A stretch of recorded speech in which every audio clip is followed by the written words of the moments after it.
technically, if we ignore the last episode, I'm actually unbeaten. I mean, if everyone could just forget episode 11 and pretend, the number 11 just doesn't exist, it goes from 10, 12, I'm basically the Arsenal Invincibles. I mean, Arsenal probably had a better side, but, they haven't... Have they got Ibrahimovic? No. They did have Henry, but, Ibrahimovic, me, like that. So, yeah, unbeaten, sort of.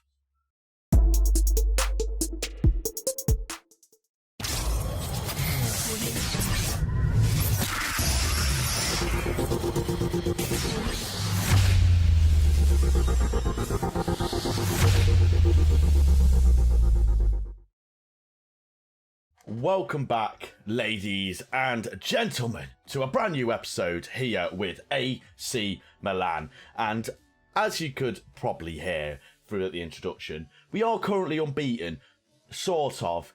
As I said, if we could forget the last episode where somehow we did lose against Verona, if we all pretend I'm unbeaten, that'd be fantastic, because, we can be the Italian Invincibles. We'd basically be like Arsenal, just draw all our games and become invincible. I'm joking, Arsenal. I'm joking, obviously. No, but as you can see, since the last episode, which was the 2-1 disappointing loss against Verona, since then, we haven't lost a game, albeit 4 of them have been draws, 3 of them wins, 2 draws in the Euro Cup, and 1 win in the Euro Cup, and is that 2 wins, 2 draws in the league? So it's been a pretty mixed start to our new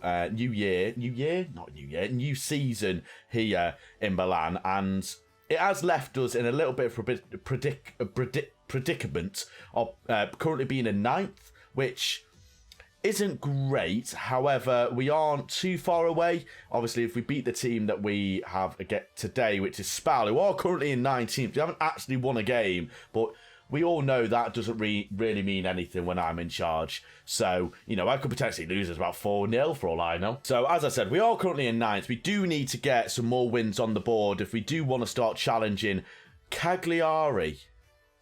What? How are Cagliari top of the league? I mean, Napoli and Lazio, you understand. But Cagliari, who have they got? They got this guy as their best player. He's not bad. I mean, he is a centre midfielder. Nathan Hernandez. Interesting name, and he's scored 2 goals. So apparently Cagliari are fantastic this year. So if they're the first team to knock Zebra off their perch, I'm going to be slightly upset. But going back to the results that we've had since the last episode, we did straight after the Verona game. We did have a game against Martimo, obviously beating them in the previous game 3-1 in the Euro Cup League Path 4 qualifying round. We did manage to get a 1-1 draw against them, so we're able to progress into the next round of the Euro Cup Euro Cup 2, is that what we call it? I'm guessing so. Euro Cup 2, which means we are currently in a Euro Cup group, which we will show in just a second. And coming off, first off, I want to say I was disappointed with this, by the way. 1-1 draw. We absolutely dominated from start to finish. Thankfully, managing to get ourselves a goal through Zlatan, and then Tagu pulling one back, and basically, they just sat back. That's all they did. They just sat back and just tried to counter-attack us. And thankfully, we didn't need to get any goals, so we did manage to progress. So straight after that, we did have a game against Fiorentina, and we were extraordinarily lucky to get ourselves a draw against these lot. Fiorentina, obviously not great at the moment. They did finish mid-table 9th, and they are currently in 15th in the league. I'm not sure where they were at this point, but we did draw 2-2 against them. Once again, adopting a very defensive formation. It seems like most teams are adopting quite a defensive formation against us, and it does seem to be working, so potentially something we do need to look at in the near future. Pedro, is that the Pedro? It's not the Pedro, but Pedro putting Fiorentina ahead in the 11th minute, and then Corona putting us back on level terms in the 50th, and Catrone pulling them ahead in 69th minute, and Grimaldo with the 94th minute, the last kick of the game, thankfully getting us a point. And you'd probably say we didn't deserve it, with Fiorentina playing a lot better than us with expected goals, shots as well. Each team having 4 on target, though, so you'd probably say quite fortunate for both teams to get any goals just in general. And then straight after that, we did get our Euro Cup group drawn, and we do have Mainz 05, Trabzonspor, and Panathinaikos. I'm sure I've said that correctly. I don't know where they're. Are they Greek? They are Greek. Obviously, Mainz, Germany, Trabzonspor, Turkish. So we have a pretty, I don't want to say easy group, but we're probably a group that you'd fully expect us to progress and hopefully get to the last stages of that competition. And our first game was a 4-0 demolition job against Turkish team Trabzonspor. Where we pretty much dominated from start to finish. They had 1 shot on target all game. Our entire team, bar Grimaldo, getting over a 7 rating, and Donnarumma, sorry. Neres, Corona getting himself a brace, and Castrovelli getting himself a goal as well. Pretty dominant display. Very, very nice to kickstart our European campaign with a win in style. And you know, that's what we like to do around here. Is that we don't like to just win. We like to win in style. You know, with the glittering lights, I don't know. We just like to win in style. I don't know where else I was going to go with that. But then we had 3 league games in a row. Thankfully, getting 2 wins on the trot. One starting off with Bologna. Verona, Jesus Corona getting the only goal of the game. Very even game. 10 shots to their 9. Zlatan not having the best of games. On midfield, not really performing either. And can we just say, Florentino Luis, so far has been absolutely fantastic. What a signing he's been. He's got a 7.2 rating so far with 1 assist. And he's had a pretty good rating overall in all the competitions he's played. So the Euro Cup, Serie A, getting 7.2 and 7.45 respectively. So what a signing this guy's starting out to be. And he is progressing as well. And he is a leading player in the division that we have. So it's nice to see that Luis is starting to sort of dictate play just in front of the defence. Unfortunately, the nice thing is that when we have Castrovilli and Benacer, who you would argue are our 2 attacking midfielders, it's nice to see that like Luis is sort of like able to affect the play when other players aren't at it. So that's quite a nice situation to be in, I feel like. And then Atalanta, speaking of Benacer, getting himself on the score sheet. Once again, another late goal from our side, a 2-1 win. Jesus Verona, once again, getting another goal. So what a start he's had. 4 goals in 4 in the Euro Cup, 3 goals in Serie A. Really, really good signing so far. So it's nice to see. Neres, however, not really performed. But we'll get into that in a second. Then Pulisic evening up the game, but thankfully Benacer with another late goal in the 87th minute, getting ourselves a three points on the board, and we very, very much needed them 3 points at this point because we were starting to slide down the table a little bit, so we did need to continue that run. And then despite 3 wins on the trot, we weren't able to continue that winning streak against Udinese, an Udinese side that is struggling quite a lot in recent times on this game by the looks of it.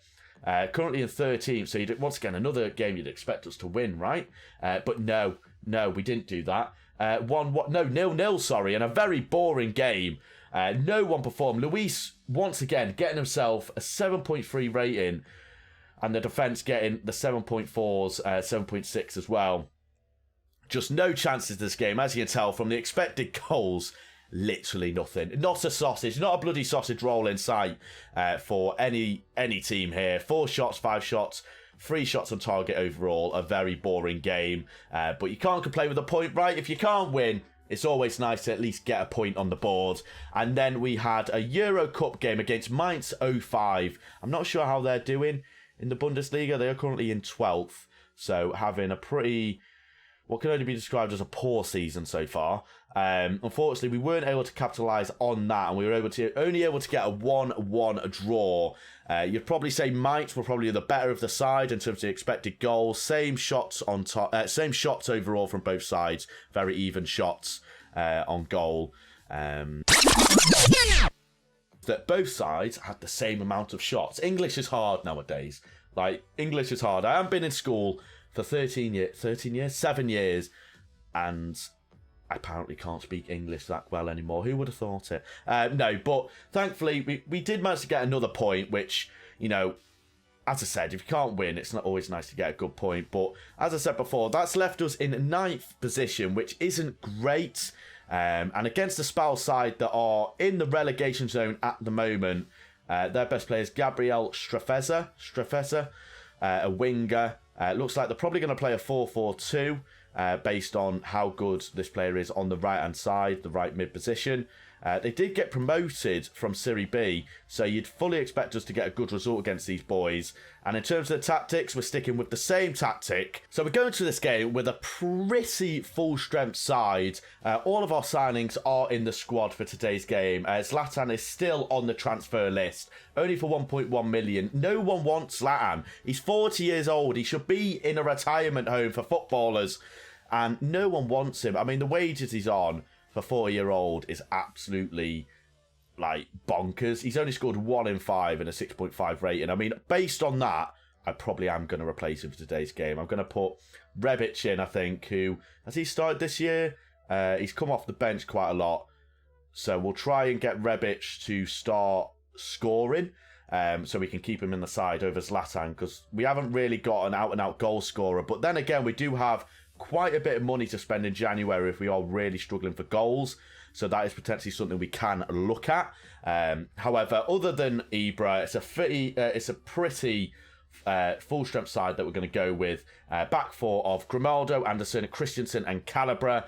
Luis Castro, Villi and Benacer in that midfield trio. And then we have Neres, Corona and Rebic up top.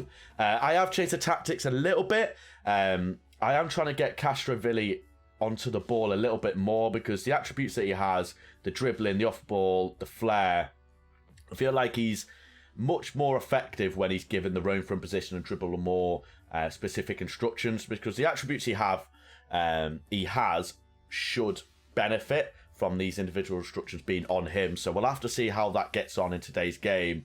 Hopefully we don't get caught out from obviously not having an extra midfielder in the middle, but we'll have to see how that goes. But a Spal team that you'd expect us to win against, and if there's any time to be experimenting with tactics, it's probably against a side that is really, really struggling. And we go into the game with a little bit of confidence, I feel like. I'm pretty confident going into today's game. There's not many concerns. I mean, the 4 players that lack tactical familiarity, which I'm assuming one of them is Rebic, because obviously he hasn't played in the side that much, but everyone's pretty pleased with some of the individual instructions. Christensen, Castrovilli, yeah, people are happy. You love to see it. Right, here we go, boys. Get some score predictions in your head and in the comments if you've got any before you go into today's game. If you get it right, you get another high five. That's right, you get it. We'll have ourselves. We're going to do another high five. Everyone on the count of 3 has to do another high five. We did it yesterday. High five. 3, 2, 1. Boom. Yes. Or a fist bump. Should we do a fist bump? Fist bump.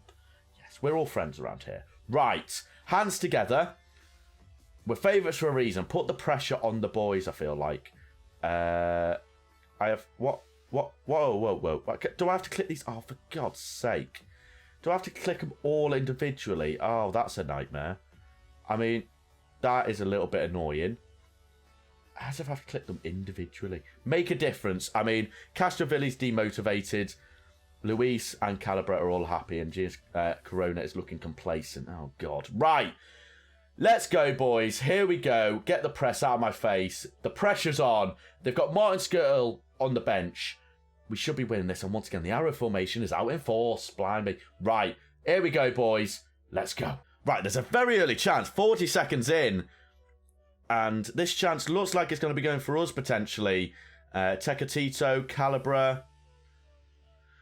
I mean, Calabria's going on a bit of a wild run. David Neres, he managed to get himself on the ball, and they have tried to tackle him. Benacer on the left-hand side, Grimaldo, that attacking fullback, he's got really good crossing. Can he make the most of it? It's a ball in. It's not. Benacer, David Neres, he somehow slots it past 3 defenders and a goalkeeper. David Neres with his 2nd goal of the season. Only 50 seconds in as well. What a start that is. And what play from the boys, really. What fantastic play. Grimaldo looks like he's about to cross it in. He passed it inside David Neres. And somehow he slots it past 4 players that were all approaching him. And look at him. He's doing the chest back beating thing. I don't know what he's doing. I mean, it's not offside by It's not offside at all. And look at him. Look, he's doing the chest beat, and you love to see it. 1-0. Let's go. What a start that is. Come on. 25 minutes gone, and nothing has happened as of yet. Only one shot in the entire game so far, which is a pretty ridiculous statistic. In a game where, we've got another shot, ladies and gentlemen. Blimey. What a boring first half. I'm so glad that we managed to get ourselves a goal early on. Otherwise, I would be panicking right now. We're going to still put the pressure on the boys, I feel like.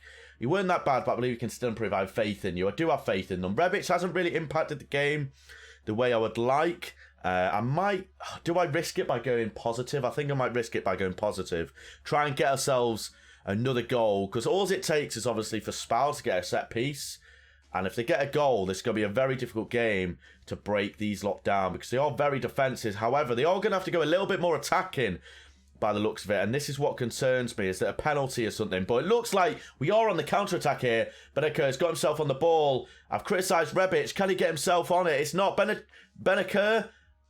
What a good save. Follow-up shot. It's an absolutely fantastic run, almost Son-like for Tottenham when he, I think it was during Burnley, it might have been. Son went from the halfway line and scored. Benaker trying to replicate that, but not really doing anything. But that looks like it's looking good for us at the moment. We are going to start time wasting, try and see the game out, and it is a corner for us. 5 minutes to go. Do we make some subs, maybe? I feel like some subs are on the agenda here. We're going to bring on Colombo. We're going to bring on Sam Ajer for Christensen, because Christensen has struggled a little bit in this game. Try and see the game out. And that is going to be, I don't want to say comfortable because I'd be lying, but that is a much needed 1-0 and clean sheet as well for the boys. You love to see it. You prevented Spal from mustering so much of a single shot on target. Defensive masterclass. You love to see it. Let's go. And that must shoot us up the table, right? That must absolutely shoot us up the table. And that does bring us up to 5th. So we are in the European spots, and Cagliari is still up there. Obviously, Napoli and Lazio still have a game in hand, so they could potentially overtake Cagliari. But 5th in the league after 6 games, 3 wins, 2 draws and 1 loss is nothing to be disappointed about.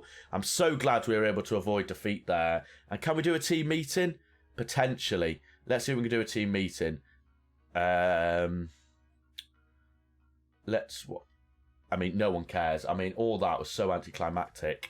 But that does obviously slowly bring us towards the end of the year. End of the year? End of the episode. Where do we want to come back? That's the question. Let's try that again without coughing. Where do we want to come back for the next episode? I feel like I want to have quite not a big break, but sort of a lengthy period away, so that we can sort of get where we're going to be towards the end of the year. So I feel like the first game in December, so we're actually going to miss a month and a half worth of games.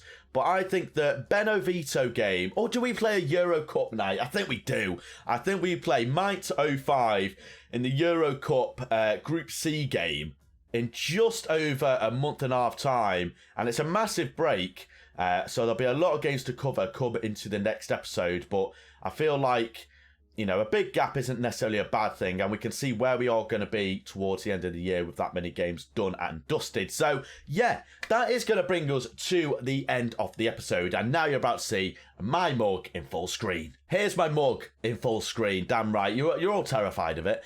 So yeah, that does bring us to the end of the episode. Obviously, feel free to let me know what you think of the episode. Any improvement, feedback, it's all very much appreciated. And you did enjoy it, why not give me a cheeky like, subscribe, and I very much appreciate it. So yeah, thank you so much for watching, ladies and gentlemen. Have a lovely morning, evening or afternoon, wherever you are in the world. Stay safe, and I'll see you in the next episode. Goodbye.